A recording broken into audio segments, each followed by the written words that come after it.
Tienes un libro abierto sobre la mesa, es el Tanakh, y detrás de ti hay dos voces. La primera te dice: eso que estás leyendo tú no lo puedes entender. Hace falta una autoridad. Hace falta un permiso. Y sin nosotros lo vas a interpretar mal.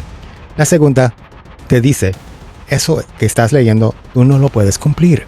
Es demasiado pesado. Nadie pudo nunca. Por eso hace falta otro libro que venga a explicarlo de verdad. Dos voces distintas, dos religiones distintas, dos direcciones opuestas. Y las dos empiezan con la misma palabra. No puedes. Escúchala otra vez, porque ahí está todo este estudio en una sola frase. Antes de venderte cualquier cosa, los dos tienen que convencerte primero de lo mismo, que lo que tienes en las manos no te alcanza. Porque si te alcanza, se acabó el negocio. Los dos. Uno mete una llave y te jura que siempre estuvo adentro, aunque nadie lo ha visto, aunque nadie la puede presentar. El otro mete una llave y admite tranquilamente que viene de afuera, pero te exige que la uses igual. Y el texto que dice abrir con esas llaves nunca estuvo cerrado. Yo no vengo a pelearme con ningún hombre. Lo que cada quien haga con su enseñanza es asunto suyo con Hashem. Y a mí no me toca esa cuenta. A mí me importa otra cosa. Me importa la gente que está sentado escuchando con el libro en la mano, esperando permiso para leer lo que ya es de ella. Así que en este estudio vamos a hacer algo muy sencillo y muy incómodo para los dos lados. Una sola vara. La misma para todos. Lo que le exijo a uno, se lo exijo al otro y me lo exijo a mí mismo primero. Y si un sistema exigió documento escrito para probar un linaje, ese mismo sistema tiene que presentar documento escrito para probar su ley. Y si un libro dice ser la clave de otro libro, tiene que pasar la misma prueba que le pide al resto, sin gritar, sin insultar, bisturí, no martillo. Y vamos a leer en contexto, verso antes, verso después, capítulo completo, sin cortar donde viene. Porque vas a ver un verso que exige 6 condiciones para funcionar y hoy no existe ni una sola. Vas a ver a un hombre al que le negaron el pan sagrado porque no apareció un papel. Y vas a ver a un profeta al que le asignaron un trabajo que Hashem nunca le dio. Nada de eso lo traje yo de afuera. Todo estaba adentro. Y esa es la razón de este estudio completo. Las respuestas siempre estuvieron ahí. Siempre en el contexto. Solo había que leer. Dos hombres tienen un pleito. Uno dice que el animal es suyo, el otro dice que no. Van al tribunal de su pueblo y el juez del pueblo no logra resolverlo. Y la Torá les da una instrucción exacta. Levántense, suban al lugar que Hashem escogió, preséntenselo delante de los sacerdotes y juez que esté en aquellos días y acatan la sentencia, que salgan de allí. Eso es Devarim 17. Un caso, 2 partes, una apelación. Ahora, mira lo que se hace con ese mismo capítulo hoy. Se cita para decirte que tú no puedes leer el Tanakh por tu cuenta, que el significado tiene dueño, que hace falta un permiso. Y no voy a discutir, vamos a leer. El argumento que usan suena razonable y quiero decirlo bien fuerte antes de tocarlo, porque si lo digo débil, nada vale nada, no vale nada.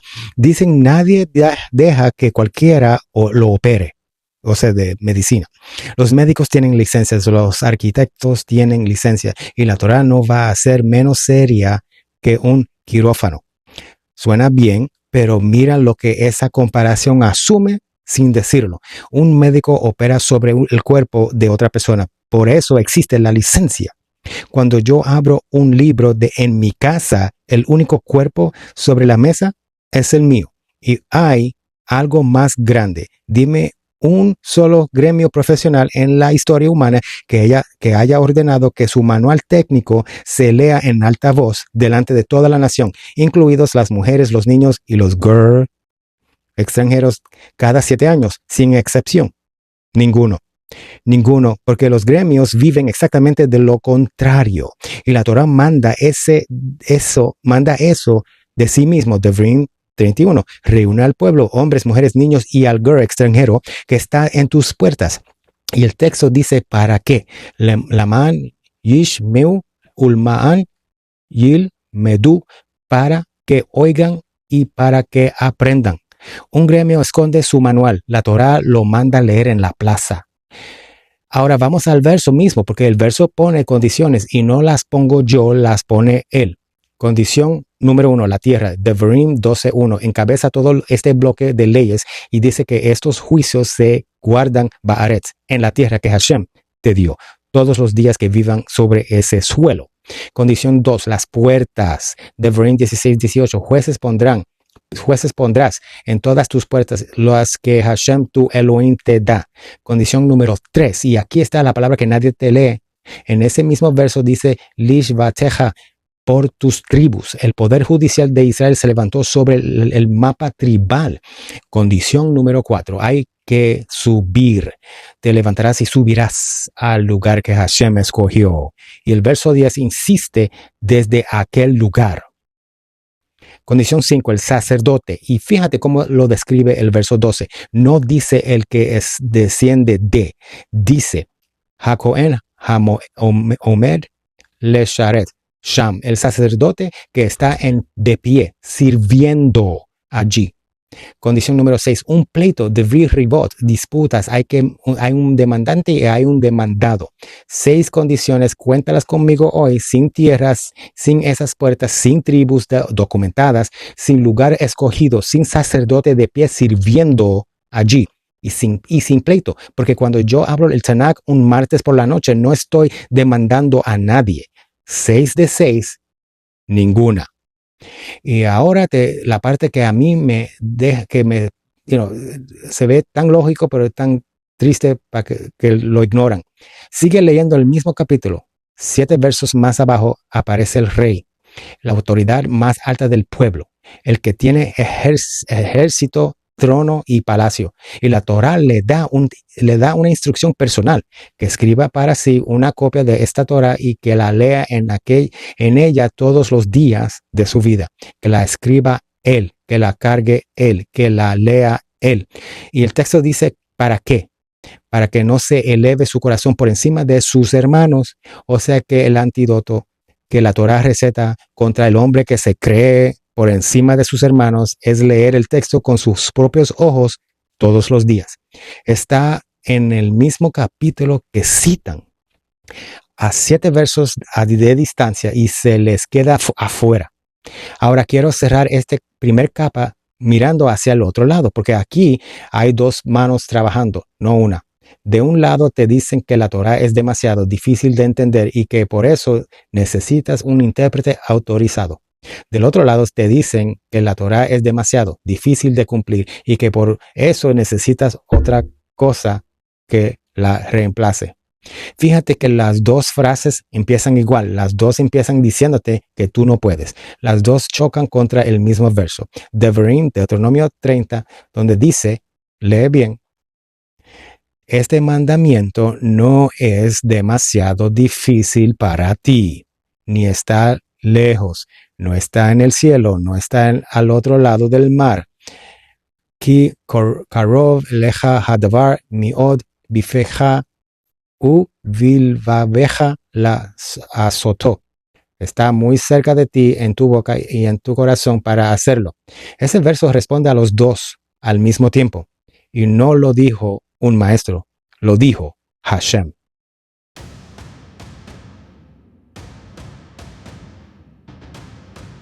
Año 538, antes de la era común, más o menos, un grupo de hombres regresa del exilio de Babilonia. Vienen caminando, cansados, con las manos vacías, después de 70 años, lejos de casa.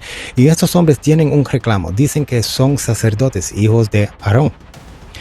Y alguien les hace una pregunta. Vamos a mirar eso. No les preguntó cómo se sienten. No les preguntó qué decía su familia. No les preguntó si tenían buenas intenciones. Les hizo una pregunta administrativa seca de oficina. muéstrame el papel. Sencillo.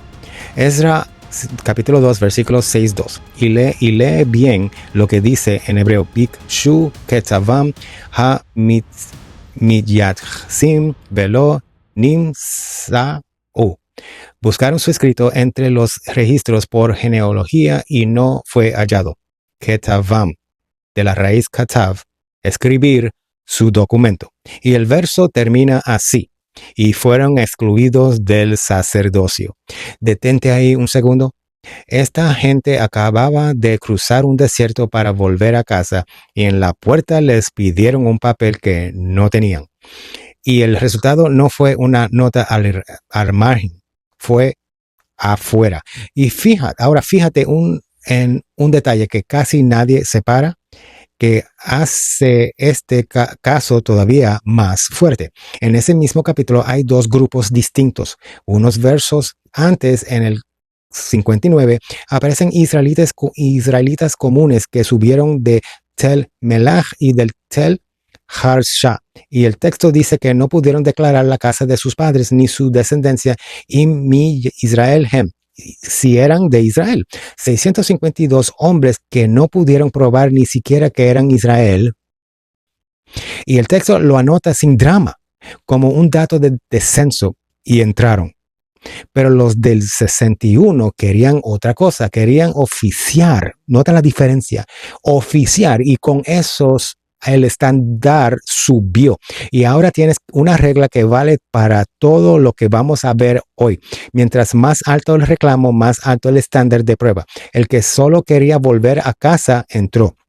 El que quería servir en el altar tuvo que presentar papeles. Y hay un detalle final en el verso 63 que a mí me impresiona más que todo lo demás. Cuando no apareció el registro, no dijeron, bueno, por las dudas asumamos que sí.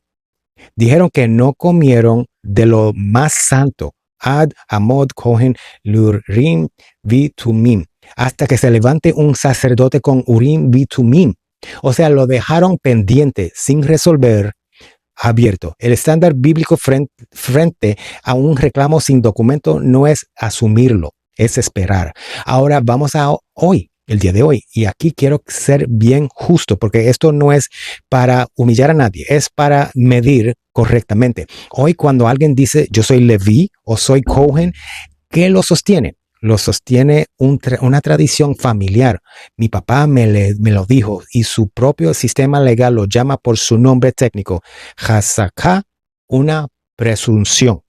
Y presta atención a esto porque no lo estoy diciendo yo. En su propia halajá, el sacerdote de hoy no sirve, no oficia, no come de la terumá de la Torá. ¿Y por qué no? Precisamente porque no está probado. O sea, que la admisión ya está hecha, solo que se dice bajito. Alguien va a decir, pero están los apellidos Cohen, Katz, Leví, Segal. Suenan antiguos. No lo son. Los apellidos hereditarios se les impusieron a los judíos por decreto de gobiernos europeos. Austria en 1787, Prusia en 1812, Rusia entre 1805 y 1845. Un apellido que de hace 200 años no documenta un linaje de hace 3000 años. Y otro va a decir, pero está la genética. Y aquí voy a ser honesto en las dos direcciones porque este dato se usa mal por todos lados. Sí existe estudios reales del cromosoma y que encontraron un linaje paterna antigua compartida entre buena parte de los que se identifican como sacerdotes. Es un hallazgo serio y no lo voy a negar. Ahora dime qué demuestra exactamente. Demuestra que comparten un abuelo antiguo. No dice cuál. La genética no trae nombre propio. Y en el estudio ampliado de 2009, ese perfil aparece en cerca de la mitad de los que se identifican como sacerdotes. La otra mitad no la tiene. Si Esdras hubiera tenido un laboratorio, habría dicho lo mismo. Esto me dice que ustedes comparten un ancestro. No me dice traigan el Ketav. Y aquí llega la pregunta que a mí me interesa de verdad. ¿Y las otras tribus? Y hay un verso en el Tanakh que resuelve esto en una sola línea y la gente lo lee 1000 veces sin verlo. Esther capítulo 2 versículo 5, donde dice: había un hombre Yehudí en Shushan y su nombre era Mordecai. Y el mismo verso lo identifica Ish Yemini, y hombre de Benjamín. Yehudí y de Benjamín, en el mismo verso, sobre el mismo hombre. O sea, ya dentro del Tanakh, la palabra Yehudí o judío dejó de ser una identificación de tribu, pasó a significar del pueblo, del reino de Judá. Y eso quiere decir que cuando alguien hoy dice que soy judío, está diciendo exactamente lo que Mordecai decía, que pertenece al pueblo y está perfectamente bien, pero no es una tribu. Entonces, hagamos el inventario completo. Tranquilos, sin rabia. Cohen, tradición familiar. Leví, tradición familiar. Judá, Benjamín, Rubén, prácticamente nadie lo reclama. Casa de David, genealogías de familia. Documentos verificables, ninguno. Y hay una razón histórica que tampoco es discutido. Los registros estaban en Jerusalén y Jerusalén cayó. Nadie hoy dice yo tengo el registro, dice yo tengo la tradición. Y esas son dos cosas distintas.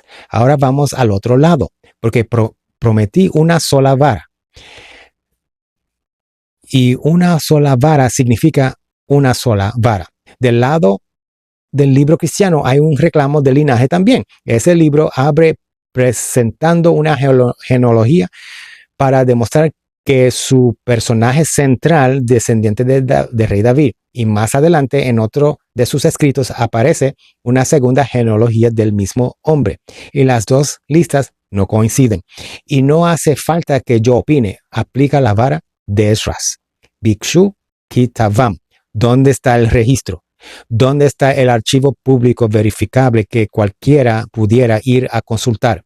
Y hay algo más. Ese mismo libro sostiene que el linaje pasa por un hombre que, según su propio relato, no fue el padre biológico. Y aquí yo solo hago la pregunta que haría cualquier registro del Segundo Templo. Si la línea no es biológica, ¿qué es lo que se está heredando? La respuesta honesta con la vara de Ezra en la mano es la misma para los dos lados. Sin documento se queda en suspenso. Fíjate lo que acaba de pasar. Un sistema me dice confía en nuestra cadena, aunque no lo puedes ver. El otro sistema me dice confía en esta lista, aunque cuadre con la otra lista. No cuadre con la otra lista. Y los dos me piden lo mismo, que baje la vara, solo para ellos. Yo no lo voy a bajar, no, ni para ellos ni para mí, porque si yo pido documento cuando me conviene y lo perdono cuando me conviene, entonces no tengo método, tengo un equipo. Y una última cosa, y con esto cerramos esta capa. Ese mismo hombre que exigió el papel para verificar el linaje, ¿sobre qué se paró cuando le enseñó al pueblo? Nehemías capítulo 8 y el verso 8 lo dice completo. Y leyeron en el libro, en la Torá de Elohim, explicando y dando el sentido y entendieron la lectura. Documento para verificar, documento para enseñar. El mismo hombre, el mismo capítulo de la historia. Y mira cómo termina el verso. No dice y obedecieron a los sabios. Dice y entendieron ellos, el pueblo, hombres, mujeres y todo el que podía entender. Ezra nunca ni una sola vez apeló a una tradición que no estuviera escrito. Cuando quiso verificar, pidió papel. Cuando quiso enseñar, abrió papel. Y eso deja una pregunta parada en el medio de la sala. Y la voy a dejar ahí hasta la próxima capa. Si para que un solo hombre comiera del pan sagrado hizo falta un documento escrito, ¿con cuál documento me quieren atar a mí?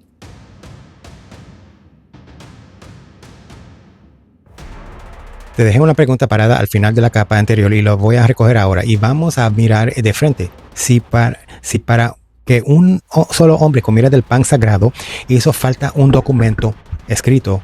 ¿Con cuál documento me quieren atar a mí? Porque mira lo que tenemos sobre la mesa. Del lado del linaje se exigió papel, se buscó, no apareció afuera. Ese fue el estándar, claro. Y del lado de la ley se me dice que existe una segunda Torah que se dio en Sinaí junto con la escrita, que obliga a todo Israel, que decide lo que se puede y lo que no se puede, que viajó 1500 años de boca en boca. ¿Y el Ketzav? ¿Dónde está el escrito de eso? Y aquí no voy a inventar ninguna herramienta nueva. Voy a usar la de ellos. La primera de los 13 Midot. La herramienta número 1 de todo el sistema se llama Kal Va Homer. De lo menor a lo mayor. Si algo aplica en el caso pequeño, con mayor razón aplica en lo grande. Perfecto, apliquémosla. Si para un hombre comiera terumá hizo falta un registro escrito, cuanto más para obligar a una nación entera por milenios a un segundo código legal completo. Ellos escribieron la regla, yo solo la estoy usando. Y si alguien me dice, es que el linaje es otra categoría, entonces contéstame esto. ¿Cuál de las dos cosas es más grave? ¿Que un hombre coma pan sagrado que no le tocaba, o que un pueblo entero quede atado 2000 años a algo que nadie puede presentar? Cuando el estándar de prueba baja justo donde suben las consecuencias, eso ya no es una tradición. Eso es un privilegio procesal.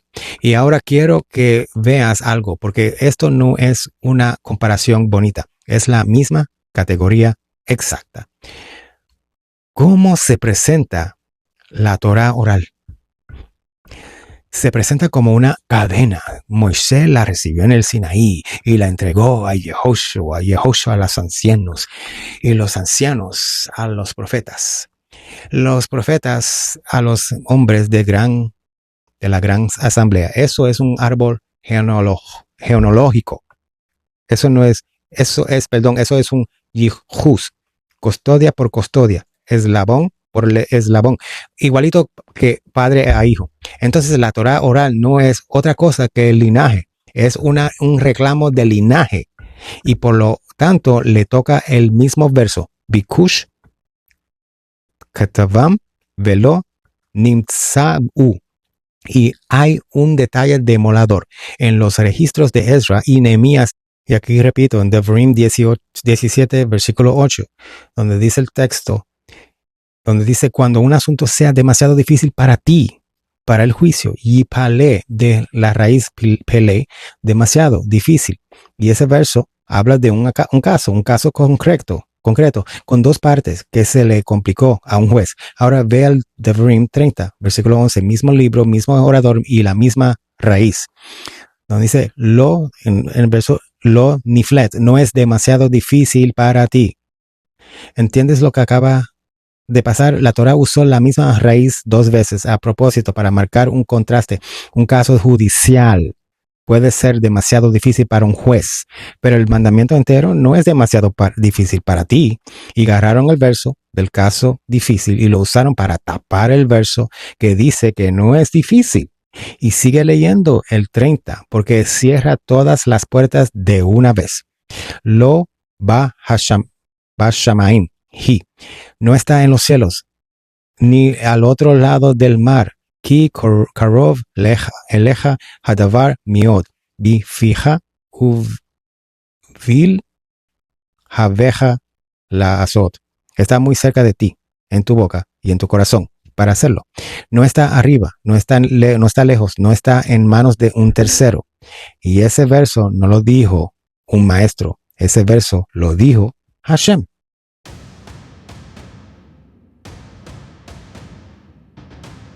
Alguien me va a decir que estoy obsesionado con los papeles, que un documento es un tecnicismo, que la fe no se archiva. Entonces, vamos a hacer una cosa, vamos a ver quién es el que insiste con los papeles en el Tanakh. Y no es un burócrata, No es escriba, no es un rabino, es Yeshayahu, Isaías 50, versículo 1. Hashem está hablando y les hace una pregunta a Israel. Y escucha bien la forma de la pregunta, porque eso es una pregunta de tribunal. Ei se safer keritud imhem asher shilachtiha. ¿Dónde está el documento de divorcio de su madre con el cual la despidí? Ahora, detente ahí. Piensa en la lógica que hay detrás de esa frase. Hashem no dijo, no me acuerdo de haberlo despedido. No dijo, ustedes están confundidos. Dijo, si hubo divorcio, hay papel.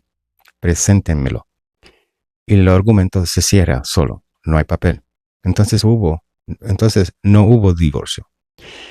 Ese es el método y lo está usando Hashem mismo. Y no es la única vez que se usa. Busca en Jeremías y Jeremías 3:8, donde él dice, y le di su documento de divorcio a ella. Otra vez, el documento existe y el documento se entrega. Ahora vamos al mandamiento que está detrás de esos dos versos, porque ahí hay algo que se ha invertido completamente. Y quiero que la veas con tus propios ojos. Deuteronomio 24:1, donde dice, y la escribirá a ella un documento de corte y lo pondrá en su mano y la enviará de su casa. Fíjate en tres verbos. Y fíjate en el orden. Escribe, lo pone en la mano de ella y entonces la envía. El papel se entrega antes de que ella cruce la puerta. En el verso no existe el hombre que la manda fuera y se queda con el documento en el bolsillo. Gramaticalmente no cabe eso. Entregar y despedir son un solo movimiento. Y hay una palabra pequeñita que lo que cambia todo. Es vejatav, le escribirá a ella, para ella.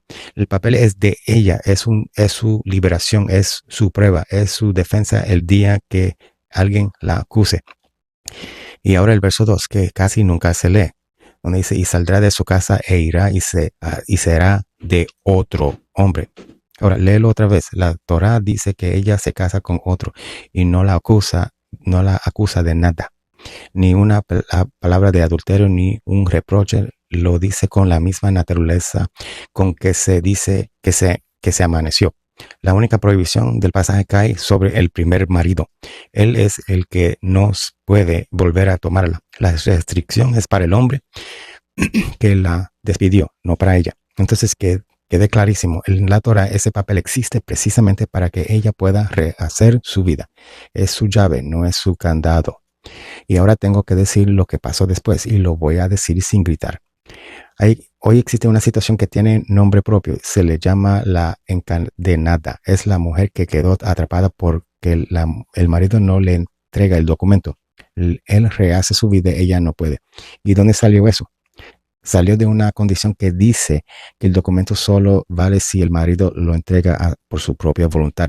Porque esa condición en el verso, búscame esa condición. Eso en realidad no existe, no está. El verso pone la escritura y la entrega como obligación del que despide, no como un favor que él concede cuando le da la gana. Y ahí tienes la operación completa. En una sola frase, la Torá le puso el papel en la mano a ella para liberarla. El sistema se lo puso en el bolsillo a él para retenerla. Misma palabra hebrea, función invertida.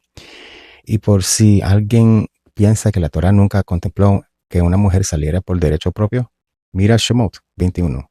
Éxodo 21 habla de tres obligaciones del marido.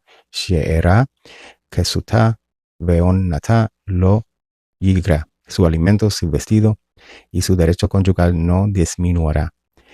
Y el verso siguiente. Veim, Shelosh, Ele, Lo, Yaasela, Veyatza, Jimnam, Ein Kasef. Y estas tres cosas no le hace, saldrá libre sin pago. O sea, sale. No dice si él lo autoriza. No dice si él está de buen humor. La Torah sí conoce a una mujer que se libera por el incumplimiento de él, no por el permiso de él. Ahora vamos al lado de otro. Porque una sola vara significa una sola vara. El libro cristiano toma este mismo pasaje de Deuteronomio 24 y hace algo distinto, pero igual de grave. agarra una ley que protege a la mujer y la convierte a una prohibición que la acusa a ella. Toma el verso que la libera y lo usa para atarla. Y hay un detalle que casi nadie nota. Cuando ese libro discute si uno puede despedir a su mujer por cualquier causa, no está discutiendo con la Torá, está metido en una pelea rabínica del siglo I sobre un significado de palabras. Esa discusión aparece en el Mishnah, en Gittin, entre dos escuelas. O sea que el que dice yo sigo la Biblia, no las tradiciones de hombres, está citando una tradición de hombres, sin saberlo. Ahora quiero que veamos hasta dónde llega este principio en el Tanakh, porque no es solo el divorcio. Jeremías 32. El profeta compra un campo, está en el ejército enemigo, afuera de la ciudad va a caer y este hombre está comprando terreno. ¿Y qué hace? Escribe la escritura, la sella, pone testigos, pesa la plata, mete el documento en una vasija de barro. ¿Para qué? El verso lo dice, para que duren muchos días. Un pedazo de tierra recibe tratamiento de archivo, sellado con testigos, guardado para el futuro. Isaías 30, versículo 8, y aquí Hashem dice la razón de escribir con todas sus letras. Ahora ve, escríbelo en una tabla delante de ellos y grábalo en un libro para el día postrero, por testimonio para siempre. Permanecía y testimonio. Esa es la función del escrito, dicha por el profeta. Jeremías 36, que es el que cierra el asunto para siempre. El rey agarra el rollo, lo corta con un cuchillo y lo echa al fuego. Destruye la palabra escrita. ¿Y qué fue el remedio de Hashem? Que la recordaran de memoria, que se lo pasaran de boca en boca. No. El remedio fue volver a escribirla. El verso final del capítulo dice que se añadieron muchas palabras más. Cuando el documento fue destruido, Hashem manda escribir otro. Nunca, ni una sola vez, la respuesta del Tanakh a la pérdida de un texto fue la memoria oral. La respuesta siempre fue, escríbelo otra vez. Y con eso yo cierro esta capa con una pregunta que ya no necesita respuesta.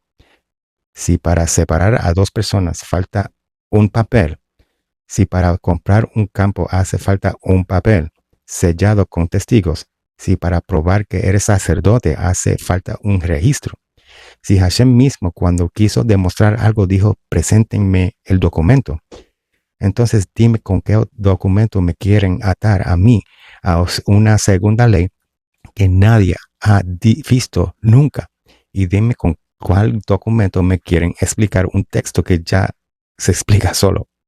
Porque el Tanakh no esconde nada. El Tanakh sella, escribe, entrega, archiva y manda leer en voz alta en la plaza. Lo que se esconde no es el texto.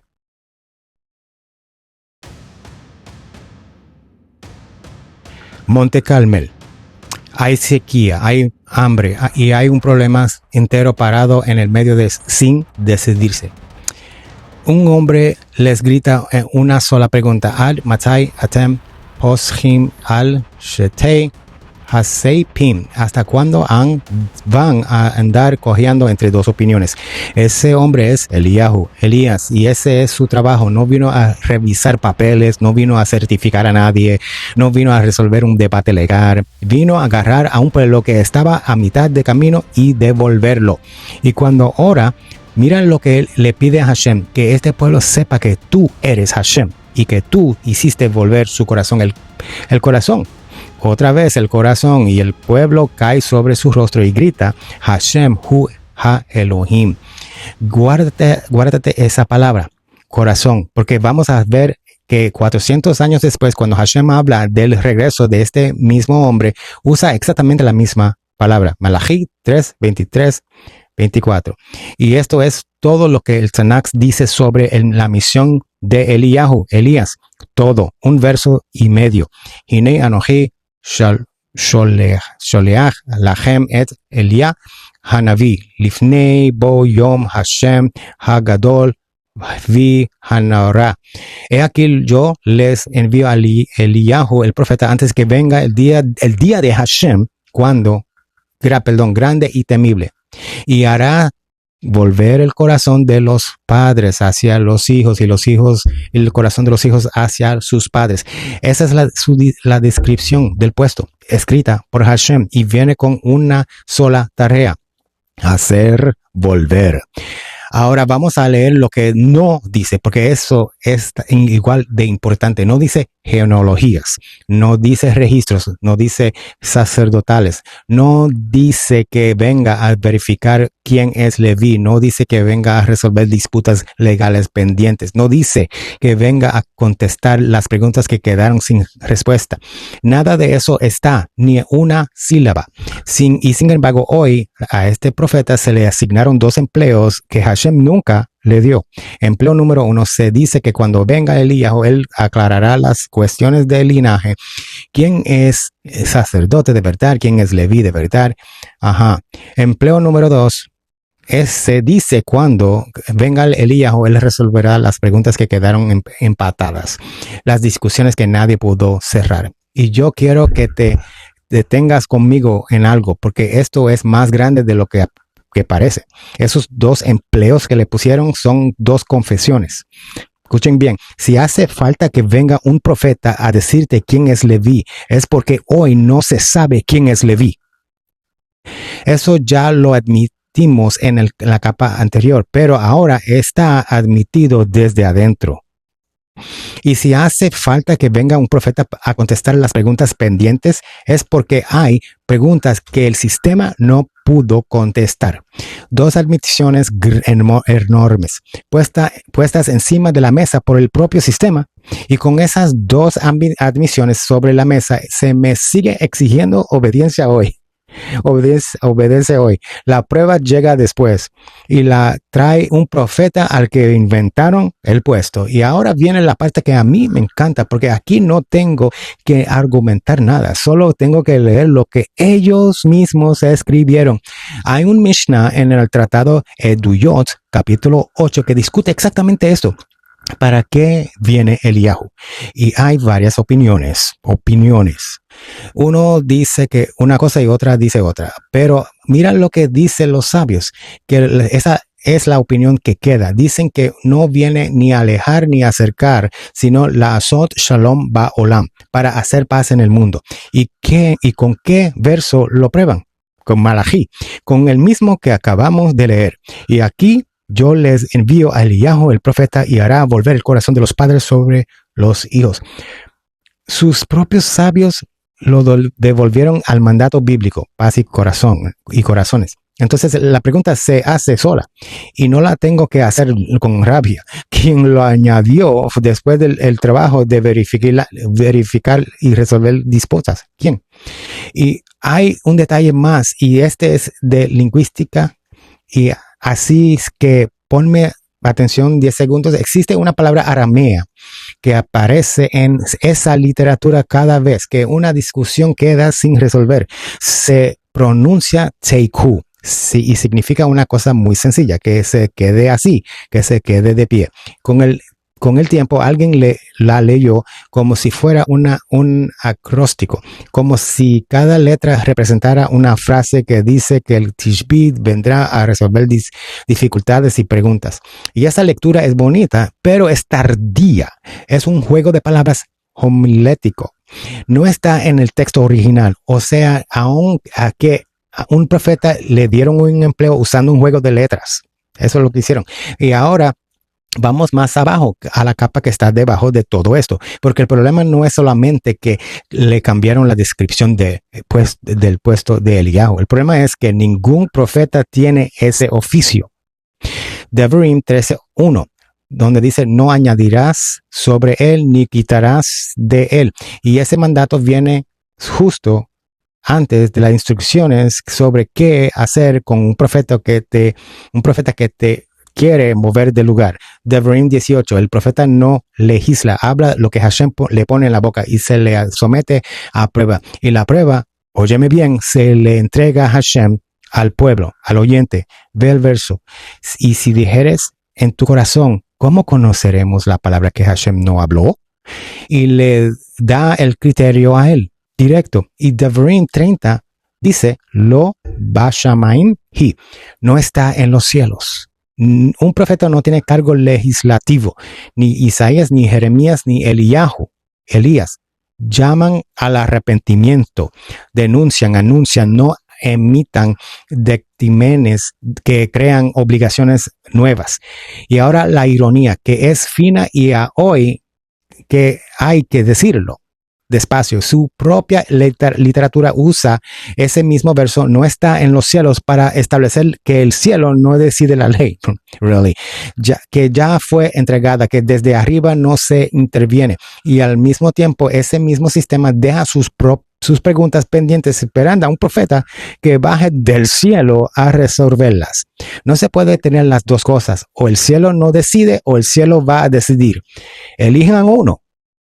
Y ahora cruzo al otro lado, porque una sola vara es una sola vara. Del lado del libro cristiano hicieron exactamente la misma operación con el mismo profeta, solo que en la otra dirección. En vez de mandarlo al futuro a resolver expedientes, lo declararon ya cumplido. Tomaron ese verso de Malachi y lo aplicaron a un hombre concreto, diciendo que ese era Eliyahu.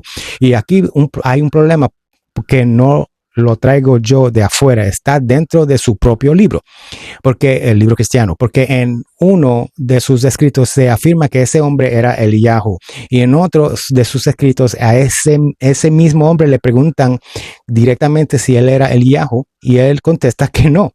Yo no tengo que decir nada más, que se resuelvan eso entre ellos. Pero fíjate en el mecanismo, porque es idéntico. Un lado le asignó al Eliyahu un futuro que no está escrito. El otro lado le asignó un pasado que él mismo negó.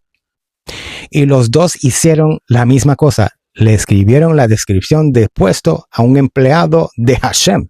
Y ninguno de los dos tienen esa autoridad.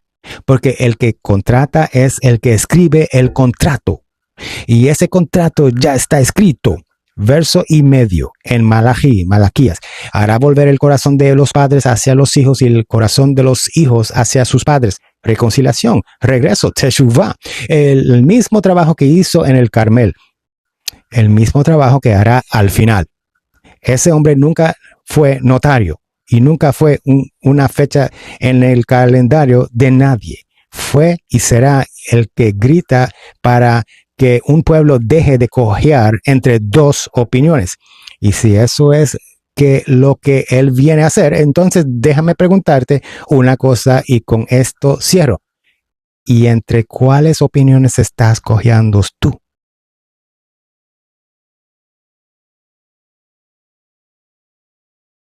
Quiero empezar el cierre con algo que casi nunca se enseña, y es esto. El texto también habla cuando calla. Cuando la Torah quiere que sepas algo, lo dice. Y cuando no lo dice, ese silencio también es información. No es un hueco que hay que rellenar. Es una respuesta. Piénsalo así. Si tú la dejas a tu hijo una lista de instrucciones antes de salir y en esa lista no aparece una tarea, tu hijo no tiene que inventarla. La ausencia de esa tarea es parte del mensaje. Y esto es lo que los dos sistemas que hemos mirado hoy no soportan. El silencio del texto, porque el silencio del texto los deja sin trabajo. Vamos a hacer el repaso y vamos a hacerlo rápido. Empezamos con un verso que se cita para decirte que tú no puedes leer, y lo leímos completo y resultó que exige 6 condiciones concretas y hoy no existe ni una sola. Y 7 versos de distancia, ese mismo capítulo le ordena al rey escribir la Torah con su propia mano y leerla todos los días de su vida. Después vimos a un hombre a los que les pidieron un papel, no apareció y quedaron afuera. Y aprendimos las reglas del Tanakh. Mientras más alto el reclamo, más alto el estándar de prueba. Después aplicamos esa regla a las dos direcciones. Si para que un hombre coma pan sagrado hace falta un documento, cuanto más para atar a una nación entera a una segunda ley. Y del otro lado, si un libro dice ser la llave de otro libro, que presente el mismo registro que exige a los demás. Después vimos que el documento no es un tecnicismo, es el método de Hashem. Él mismo preguntó dónde está el papel. Un campo se sella con testigos en una vasija. Un rollo quemado se vuelve a escribir. Nunca, ni una sola vez, la respuesta del Tanakh a un texto perdido fue la memoria. Y después vimos a un profeta al que dos sistemas distintos se reescribieron el contrato. Uno lo mandó al futuro a revisar expedientes, el otro lo declaró cumplido en un hombre que él mismo dijo que no era.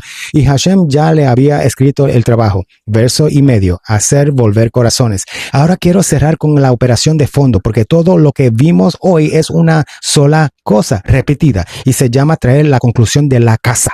Es cuando alguien llega al texto con la respuesta ya decidida y su trabajo no es leer, sino encontrar cómo hacer que el texto diga lo que él ya cree. Y esa persona no está mintiendo necesariamente. A veces está convencido, pero está haciendo lo contrario de estudiar. Está usando el texto de espejo. Y de este lado, ¿cómo se ve? Se ve así. Hay una práctica que el pueblo hizo por siglos. Puede ser hermosa, pero puede ser antigua. Puede venir de tu abuelo y de abuelo de abuelo. Y eso tiene un nombre honesto en hebreo. Se llama minja, costumbre. Y una costumbre es una costumbre. No hay nada malo en ella. El problema empieza el día en que se le exige a otro como si fuera Torah. Ese día se cruzó en una línea y la línea está escrita. Lo tosef alav, no añadirá sobre él. Fíjate lo delicado de eso. Deuteronomio 13 no prohíbe la costumbre, prohíbe el ascenso, prohíbe que la costumbre suba de categoría y se siente en silla de la Torah. Y del otro lado, ¿cómo se ve la misma operación? Se ve así, se llega al Tanakh buscando a un personaje y ese personaje no está en la Torah, no está en los profetas, no está en las escrituras, no la mencionan, no lo insinúan, no lo requieren. Entonces empieza el trabajo, se toman versos que hablan de Israel y se les cambia el sujeto, y toman versos que hablan del rey David y de Jeremías o de un siervo llamado Israel por nombre propio en el mismo capítulo y se les cambia el destinario. Se toman palabras hebreas claras y se les inventan un segundo sentido que ningún hebreo antiguo les había dado. Eso no es interpretar, eso es resignar. Y el resultado es el mismo de este lado. Una conclusión traída de la casa vestida con versos. Y ahora quiero que veas por qué las dos cosas son la misma cosa. Los dos sistemas necesitan el Tanakh, que sea insuficiente. Ese es su punto de partida. Uno dice que no lo puedes entender, el otro te dice que no lo puedes cumplir, y los dos tienen que convencerte primero de eso, porque si el Tanakh alcanza, los dos se quedan sin trabajo. Y el Tanakh alcanza. Y no lo digo yo, Deuteronomio 30 no es demasiado difícil para ti. No está en los cielos.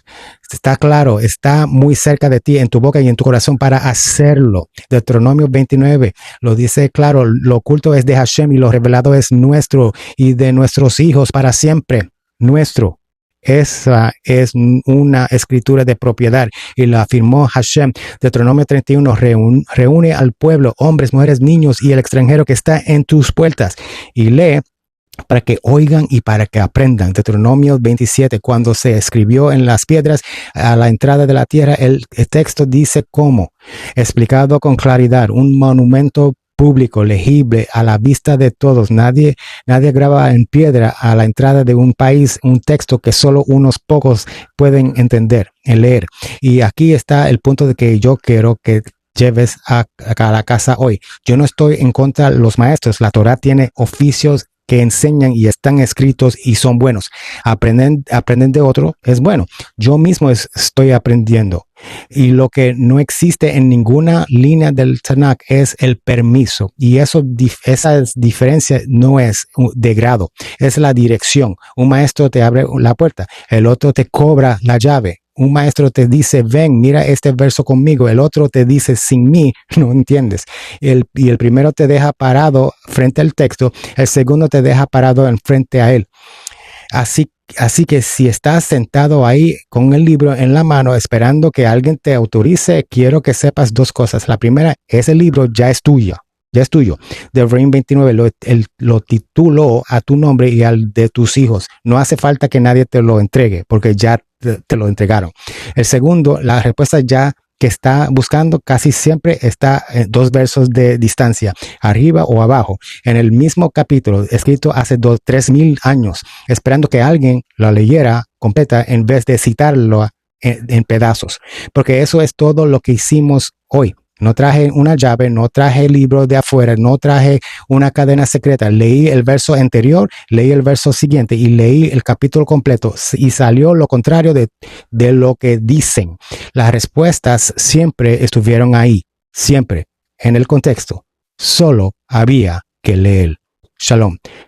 Para todo lo que necesitas, Hashem te dice, te di mi palabra. Ein od milvado. No hay nadie, nada fuera de él.